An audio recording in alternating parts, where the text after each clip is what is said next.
You know that feeling when we are completely exhausted, but our mind just won't stop. It's 2 a.m. We are lying there in the dark, and our mind is replaying the same fears over and over. Nothing is even happening right now, but our mind doesn't care. We look at the clock. Okay, if I fall asleep right now, I can still get 5 hours. Then it's 3 a.m. All right, 4 hours. But our mind just won't show mercy. It keeps spinning louder and louder. Why does this happen and how do we make it stop? So, I will share one specific thing that changed my life. And I do it every night to control my overthinking. So, stay with me till the end. Here is the thing, the problem isn't the clock, it is not even our life situation. The problem is our mind is like a frantic child running around a locked room. We try to fight the thoughts, but that makes it worse.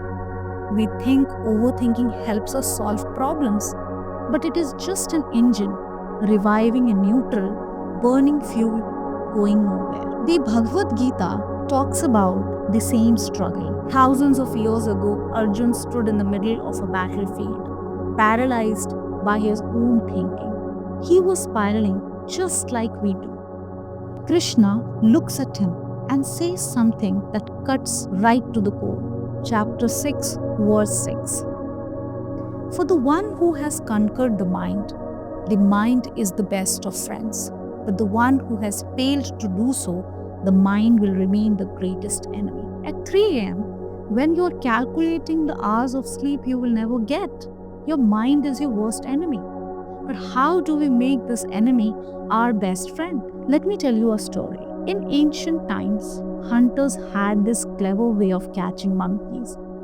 Just a heavy jar of narrow neck, bottled to the ground, with sweet nuts inside. The monkey would come along, slide his hand in, and grab a big fistful. But when he tried to pull his hands out, he couldn't. His fist was too big. The monkey would panic, pull and scream terrified the hunter was coming.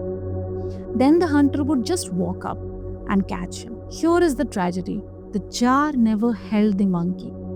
He could have been free the entire time. All he had to do was open his hand and let go. But he wouldn't. That monkey is you. That monkey is me. The jar, that's our 3 a.m. bedroom. The fistful of nuts, that's our desperate need to control tomorrow. And here is what Gita is trying to tell us. First, see what you're actually holding on to. You are gripping so tight to some specific outcomes. I have to fix this. What if I fail? You are holding that thought like it's the only thing keeping you alive. Second, the panic is self-inflicted. Insomnia isn't the enemy. The pain comes from refusing to let go of thoughts that don't even belong in that moment. Third, letting go is not losing. The monkey thinks if he opens his fist, he will lose the nuts. But that's not the case. You think if you stop worrying, everything will collapse. That's a lie. Fourth, the trap is mental. Just like the monkey could walk away any moment, you could also be free from this loop right now. And fifth, trust the open hand. To find peace, to sleep, you have to unclench. Trust that your world will keep spinning, even if you stop supervising it for 8 hours. Now, knowing that is one thing, but doing that at 2 a.m. is very hard. So, let me tell you what I actually do to stop my overthinking. This is what saves me every single night.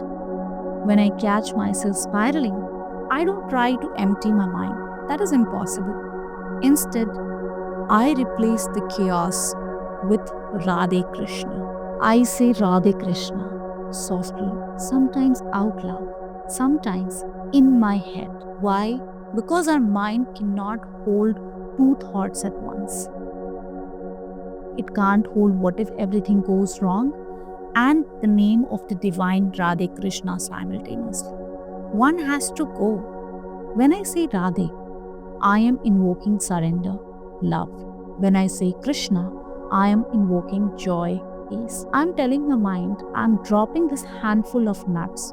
Instead, I am holding on to this. And I do this every night.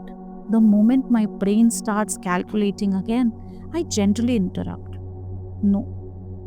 Right now, only Radhe Krishna. Again and again. Eventually, the grip loosens, the fist opens, and the loop breaks, and I am asleep, resting in peace instead of panic.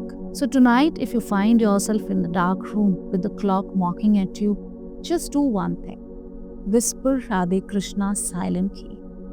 Remember him and let go the nuts that you're holding on to. If this video brought some information to you, like it, share it with someone who needs it the most right now, and subscribe so that you don't miss the next episode.